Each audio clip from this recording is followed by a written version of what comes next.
Dzień dobry Państwu. Rada do Spraw Zagranicznych Unii Europejskiej spotyka się w przeddzień 4. rocznicy rosyjskiej inwazji na Ukrainę, więc pierwszy temat jest oczywisty. Będziemy mówili o tym, jak pomóc dzielnie walczącej Ukrainie, jak wprowadzić dodatkowe sankcje także na flotę złomu, przez niektórych nazywaną flotą cienia. Ale na agendzie też inne ważne sprawy, takie jak dezinformacja czy sytuacja na Bliskim Wschodzie. To będą główne tematy obrad. Panie ministrze, jak pan ocenia postawę Viktora Orbana, który chce zablokować zarówno pożyczkę dla Ukrainy, której Węgry nie chcą finansować, ale także 20. pakiet sankcyjny? No, Polska zrezygnowała z drużby w 2020 roku.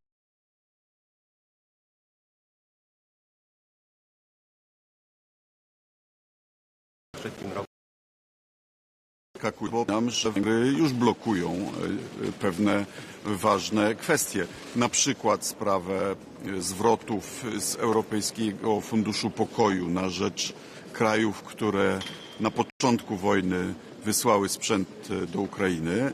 To jest blokada 7 miliardów euro, w tym pół miliarda euro, 2 miliardy złotych na Fundusz Modernizacji Sił Zbrojnych.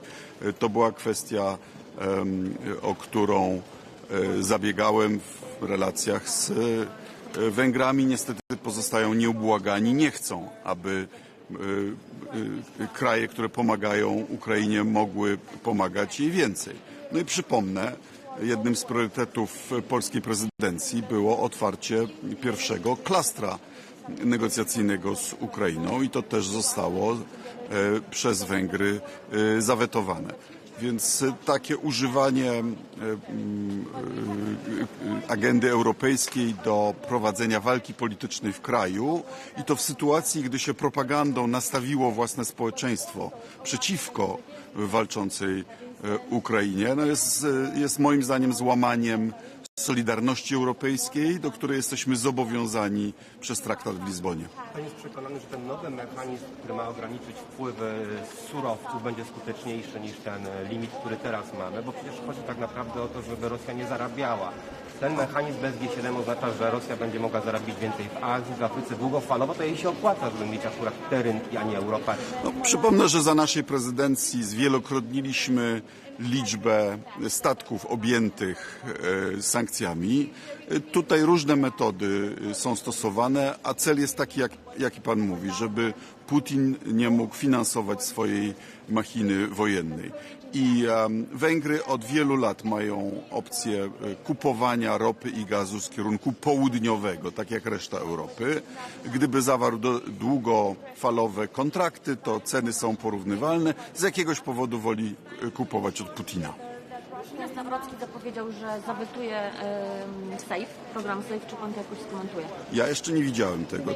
No, gdyby tak było, to mam nadzieję, że wojsko, służby mundurowe powiedzą mu, co o tym sądzą. Byłoby to poddaniem się presji nowogrodzkiej, a nie wypełnieniem swojego obowiązku konstytucyjnego, jakim jest bycie zwierzchnikiem sił zbrojnych, dbanie o nowoczesne polskie wojsko.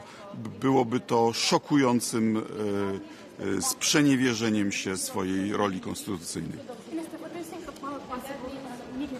President Zelensky, Vladimir Putin, and maybe President Trump, and should Europe also be at these negotiations? Yes, Europe should be in the negotiations, but I'm personally skeptical about unprepared meetings of heads of state or government. We had such a meeting in Alaska, it didn't help. A meeting on the summit should only, in my view, happen when the deal is done, when it's the confirmation of what's been negotiated. Otherwise, there are more risks than opportunities, in my view. Minister, can you emphasize, please, what's one specific commitment your country is doing right now, today, to prevent the 5th anniversary of Russia's full-scale invasion in Ukraine? Well, Poland is among countries that have done the most. Just an example from the last couple of weeks.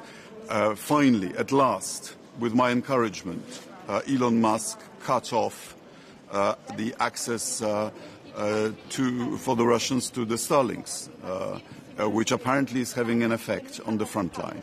I'd like you to know that it's Poland that's been paying for 30,000 terminals that are being used in Ukraine, including by the Ukrainian armed forces.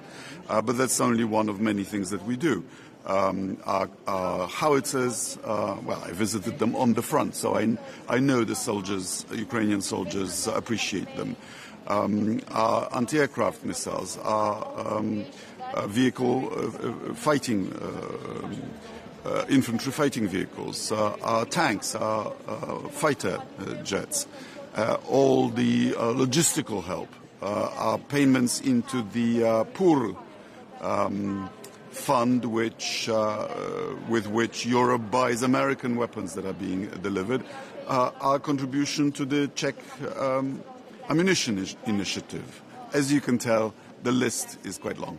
Minister, what do you make of Hungary's decision to block the 90 billion loan over the weekend? And I mean, do you think that the EU should have like a plan B in case this loan doesn't come ahead? You know, the thing that shocks me fundamentally is that while Ukraine is defending itself against the might of the Russian army, Hungarians used to understand what it's like. You know, Budapest was invaded, in fact twice in the 20th century, but once by the Red Army.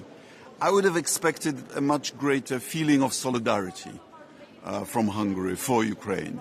And instead, with the help of state propaganda and private but media controlled by the government, the ruling party managed to create a climate of hostility towards the victim of aggression, and now is trying to exploit that in the general election. It's quite shocking. And this is the last question, please. Marco Rubio travelled to Bratislava and also Budapest earlier this month. Do you think Hungary's lack of behaviour is linked to the fact that Rubio went to those countries and said that Hungary are an essential partner for the US?